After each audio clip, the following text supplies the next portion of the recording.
Chris Martenson, you mentioned when we spoke earlier, I guess it's a Saudi saying that my grandfather rode a camel, I drive a car, my son rides in a plane, my grandson will ride in a camel. Mm-hmm. Are we headed for that kind of decrease in real income and wealth?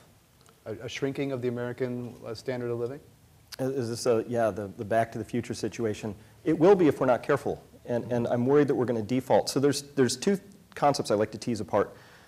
Prosperity, which is what I think we're really after. Everybody says, you know what I'd like is I'd like my children to enjoy a prosperous future. I think that's embedded in that saying you've got there. And without care and concern, you might end up finding yourself right back where you started, and with decreased prosperity. But what we're chasing is growth. And for a long time, those two have come together, but they've been coincident. It hasn't been a causal relationship. And so you can easily have growth that steals from your prosperity. I mean, we can think of these massive, sprawling slum cities that exist in some parts of the world. They are models of growth, but they don't have a lot of prosperity. And so what really prosperity is the natural capital is the source of all capital that there is. And we can put our human inventions and inventiveness on top of that. But once we understand that natural capital is being depleted, it's like a principal balance of a bank account, and we're going to draw that down. That's fine, you can do that, but while we're doing that, I think we should be building something with that capital. If we're just squandering it, what we run the risk of, I think, is living out that story you just came forward with, where we will find ourselves with declining living standards. We will be confused as to why it's happening. We see the world central banks just dumping money into the world economies like crazy, trillions and trillions of yen, euro, dollars.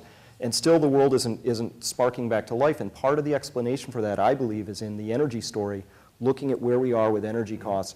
And until we understand that we have this incredible bequeathment of capital that was given to us in the form of hydrocarbons that we can use however we want, it's time to understand that we have to begin using those really wisely with an eye towards the future, towards what we're leaving behind, rather than just saying, well, let's grow as fast as we can with this and then see where that gets us. Because I truly believe that story ends much not the way anybody in this room wants it to end. Tom, your comments, your reactions to that? You agree? Yeah, I mean, I think the point is we need to innovate. I think we need to look at becoming more sustainable. And as I was saying, I think it's zero carbon, cradle to cradle, job creation domestically. You have to have the commodity being free or relatively ubiquitous, like solar or wind, where you can actually export an idea and then you don't have something like uranium getting pushed up in price, oil getting pushed up in price, but you have something that can be used and exported. Okay? And if you so we could be exporting this technology that we're developing here in California and in other parts of the United States, but predominantly here, and then we could export a sustainable growth from that perspective. An interesting thing. Do you think growth will be lower in the future?